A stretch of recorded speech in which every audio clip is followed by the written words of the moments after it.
Hey guys, welcome back to the homestead. When Poposoap reached out to me to create a project celebrating both Easter and Earth Day, but using one of their solar powered water pumps, I didn't have to look too far for inspiration. So with the theme being Earth Day and it being gardening season, this project is going to use natural resources to create more natural resources, and above all, it's going to be easy to put together. The kit they've sent me for this project is intended for use in large fish tanks and ponds or decorative garden fountains. It comes with a 20-watt solar panel, a high-powered little pump capable of moving over 200 litres per hour, which is also adjustable, filters for that pump, all the different spray head fittings that you can add on top, and pipes and bits and pieces depending on how you want to set it up, and also the filter box for multiple stage filtration, making sure that the water is absolutely spotless. These would be a common sight on top-end fish tanks. Also, as part of the celebration, Poposoap are doing lots of free prize draws and giveaways over on their website, poposoapsolar.com. So do head over, check them out, try your luck. So for the first stage then, we need to set up this rainwater collection barrel underneath the gutter here so we can collect everything off the roof and fit the solar powered pump down into it.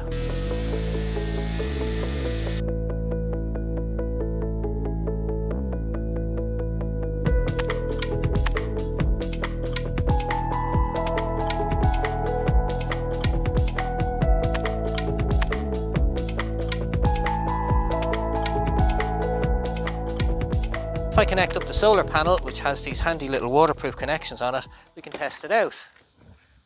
Whoa! There's a good bit of spray off that. However, because I'm using this for an irrigation system, which is going to be pressurized, I need to get rid of this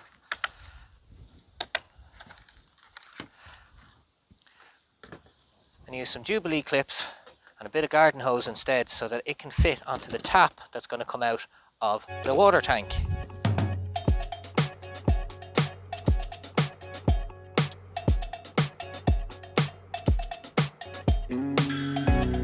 With the rainwater collection barrel finished and ready to go, I've made up this little box just to house all the electronics. In order for this to work on demand, it now has to be battery powered instead of running directly from the solar panel. So the solar panel is now mounted here on the roof of the box where I can get the sun. It runs into one of these cheapy charge control units. If you've ever been on eBay or Amazon, you'll be familiar with these. Little fuse box here, but this is the key to the whole thing. This is a remote activated relay, and it's activated by this nice old-fashioned tactile remote control, so that when I'm down in the tunnels I can activate it remotely and it'll switch it on all the way up here. So the only thing left to do now is wire the pump up to the remote relay. It's really simple. Positive and negative from your power source is here, and then your pump or your motor, whatever you're running, positive and negative here. Just plug and play really. Once this is connected then we can add the battery and test it out. The battery for this project is this big old Halfords battery, as it's what I have spare lying around the place.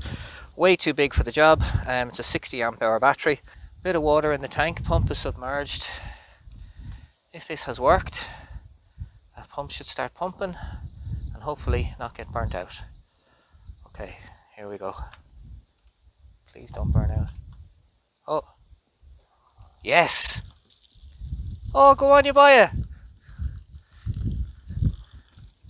That's a bit leaky.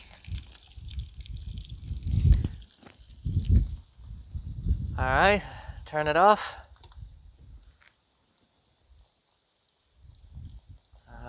Look at that. Because I've started the flow, because the flow is started, it does actually keep, you get that suction effect through the pump.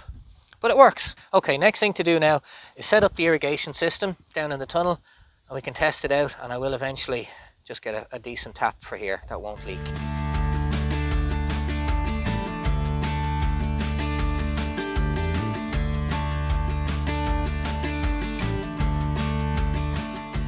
That's the irrigation system all set up. Now I have a doubt that this pump is going to be strong enough to run all 14 nozzles. When I turned the tap on there a second ago, there was just a gravity flow and we were getting a few drips. So I went out and I turned it back off. I'm going to turn it back on again and then we'll press the magic button, so stay put.